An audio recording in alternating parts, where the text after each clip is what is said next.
Hi everybody and welcome to my channel. I'm so excited that this is the first video I'm posting here on the Spooky Rach channel. I really hope that you guys enjoy it. I thought what better idea for a first video on this channel than to share a story of a personal experience that I have had. Okay, so for today's video, I'm going to tell you guys about the time that I visited the Stanley Hotel, and I actually took a piece of the hotel home. So back in September, my friends and I took a trip to Colorado. So while we were in Colorado, we decided to do a tour of the Stanley Hotel. It really wasn't that far from where we were staying, maybe about an hour, hour and a half. And it was a really beautiful drive up into the mountains. If you don't know what the Stanley Hotel is, basically it is a hotel that Stephen King stayed at back, I want to say it was the 70s. And that basically led to the inspiration to him writing The Shining. He had some kind of weird, creepy experiences while he was staying at the Stanley Hotel, and he decided to write a book about it. So he did. So me being the huge horror fan that I am, I knew I had to see this hotel. I had to do a tour of the hotel. So I convinced Chris and our other two friends. They were all game for it. So we took the drive up and we took a nighttime ghost tour of the Stanley Hotel. For the whole trip, I just kind of felt sick, and I couldn't really, I didn't really know why. I just felt like off, and I just kind of put it to being jet lagged because it was a long flight and we're actually staying in a different time zone, so I just figured that that's what it was, or maybe, you know, touching all the germs in the airport, stuff like that. But the whole trip I just kind of felt slightly sick. But the night that we went to the Stanley Hotel, I was like miserable. Like, that was the sickest I had been. I seriously almost asked my friends to skip the tour and just take me to the hospital because I felt that sick.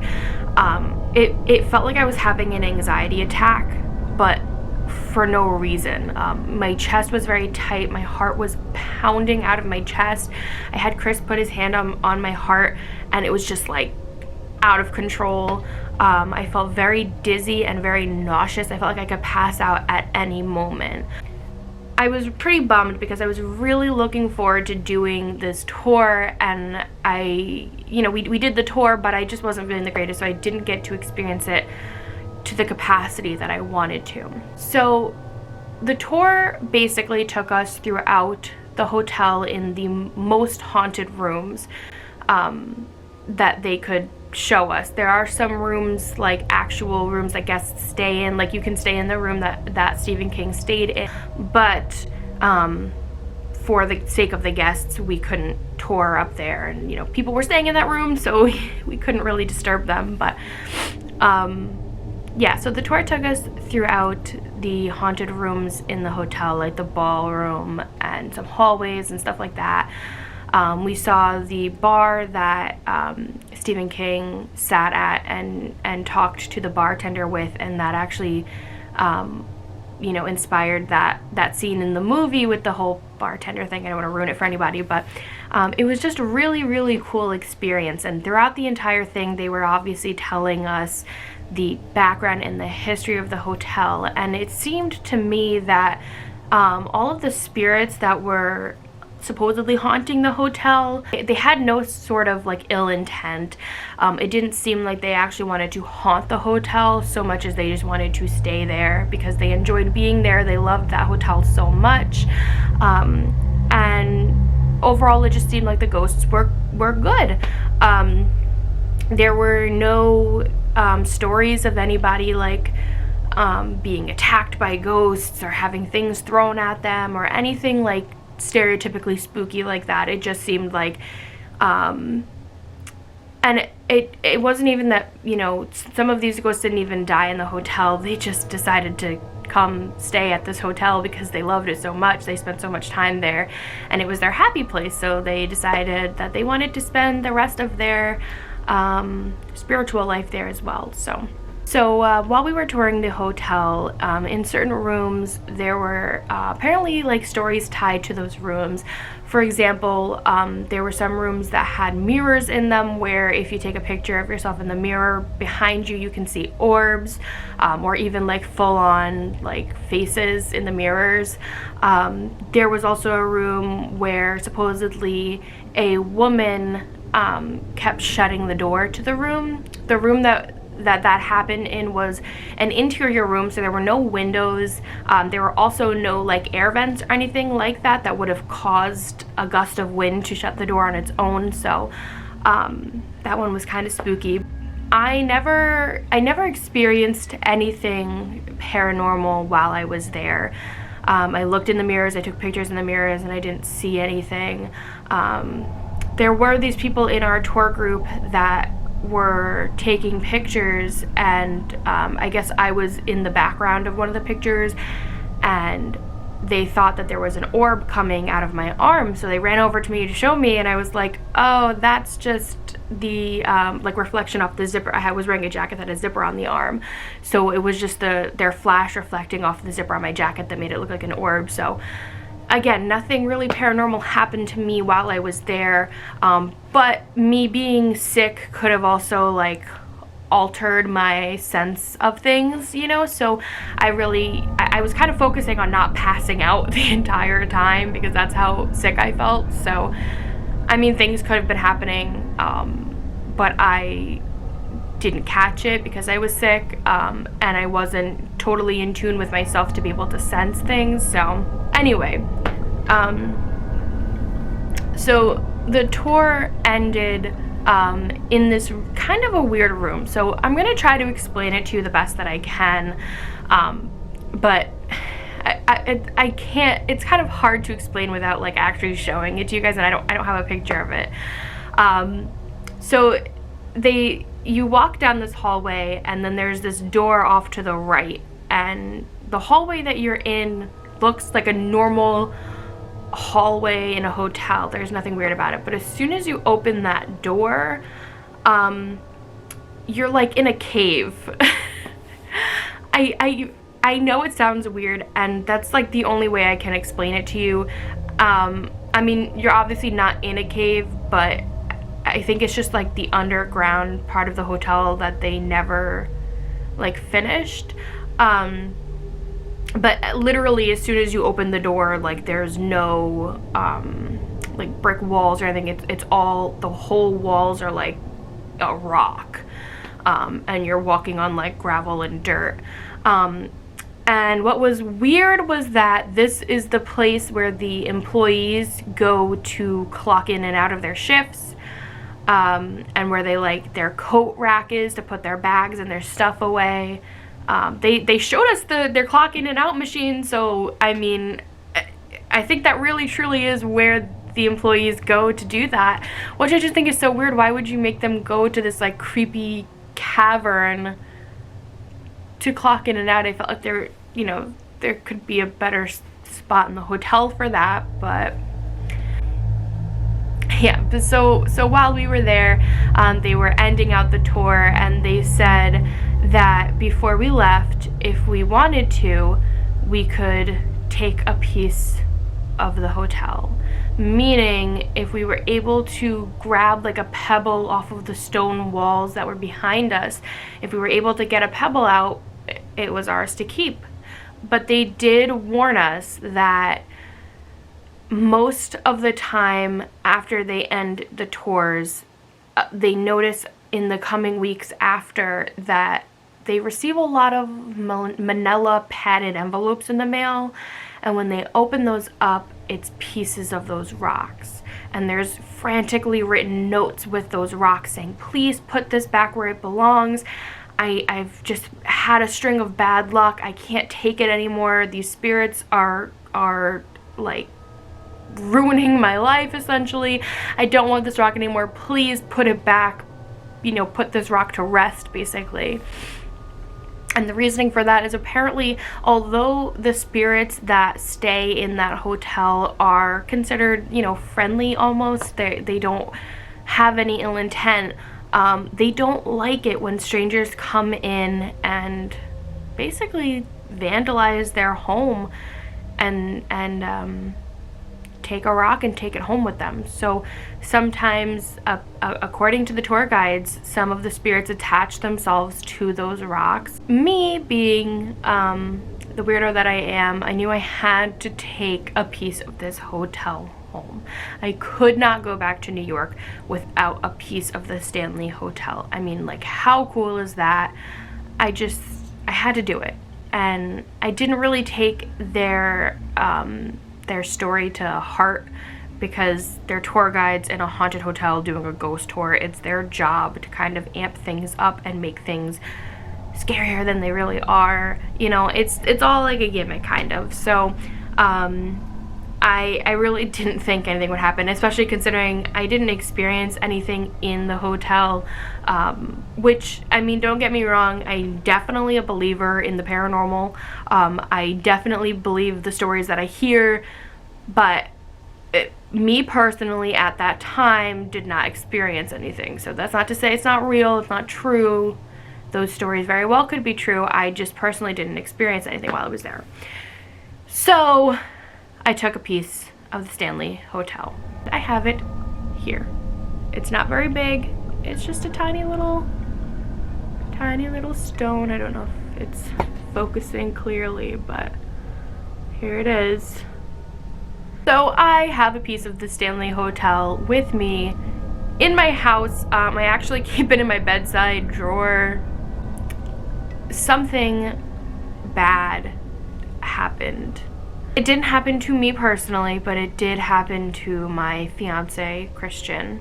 Okay, so let me set this up for you guys. So Christian's birthday, Christian and Joe's birthday are in the end of September. So that's when we went to Colorado, the last week of September. So by the time we got home, it was, I don't remember exact dates. It was probably like the 27th or 28th of September.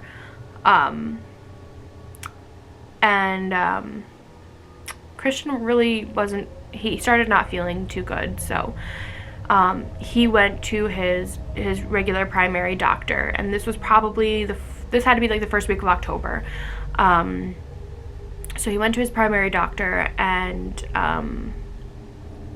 the doctor sent him to go do some tests. So he got the tests done, and the results came back, and it said that it was suspected neoplasm. So basically what neoplasm is, they're cancer cells. So it was suspected that he had cancer cells. So he went to a specialist and got some more tests done, and basically received a cancer diagnosis. And this was now probably, by the time he got the diagnosis, it probably had been about 2 weeks since we had come home from the Colorado trip. I mean, in that moment, I didn't think it had any sort of relation to the fact that I had taken home a piece of a haunted hotel. I didn't think about that warning that they had given me, saying, you're gonna get bad luck if you take this rock home with you. Take it home, but at your own risk. I hadn't thought about any of that. Obviously, the love of my life, the person I'm gonna be marrying, my fiance, has just been diagnosed with cancer. So, I mean, understandably, I kind of had a lot on my plate at the time, so I just wasn't thinking that it could have anything to do with that stupid rock in my bedside table. So he it was probably about another 2 weeks after he got the diagnosis that he actually went in and had surgery and got the tumor removed. and we thought that everything was going good. He had a follow-up appointment like 3 weeks after that, where he, before the appointment, had to go and get more blood work done and stuff. He had to get an x-ray of his chest to make sure it wasn't spreading, and everything came back good. The doctor said that his tumor markers had come back completely normal, so he, according to that test, didn't have any more cancer cells in his body, and the x-ray came back clear. It looked like it didn't spread at all, and it didn't look like it had come back. So we were happy, we celebrated. And then about 2 weeks ago, so now it's been about just about 2 months since he had that surgery, and about 2 weeks ago he started feeling a similar type of pain to what he had originally felt before we had gotten the cancer diagnosis. So he went back to his doctor, and we don't know anything as of yet. His doctor just ordered him some more tests to do, but he did give him the number of another surgeon at a cancer hospital in New York City, Sloan Kettering, if anybody is familiar with it. And he gave him a referral to get a secondary surgery, or a second surgery. So yeah, in the weeks after everything happened, after everything was kind of slowing down and I was actually able to like breathe again and think again and not be so overwhelmed by everything, I like to journal. I have pretty bad anxiety, and it really flares up at night right before bed. So I find that journaling before bed is a good way to help me kind of get all the thoughts out of my head and, kind of wind down and stuff like that, and be able to actually fall asleep. So one of these nights I was having a particularly anxious night, and I reached in my bedside drawer to pull out my pen to start writing, and my finger brushes against the rock in my drawer, and everything kind of like whooshed me back, and I was like, you don't think that this measly little pebble from this hotel all the way in Colorado could be the reason that we've received this terrible news? Because, mind you, prior to this diagnosis, he was fine, perfectly good health, has never gets sick ever, barely gets a cold, you know what I mean, has no reason to be sick, to have to go to the doctor, anything like that. He has never been sick before. So to get cancer just kind of out of the blue, and also it doesn't run in his family, so it was kind of it was kind of weird. But we thought maybe this rock does have something to it, I don't know. So I don't know. I haven't decided yet if I want to actually keep the rock or mail it back to them. They said whenever, if you take a piece of the rock home, you experience something you don't like, feel free to send it back. We don't care. We're not going to ask any questions. We'll just take it and put it back. So I haven't decided yet if I actually want to send it back or keep it.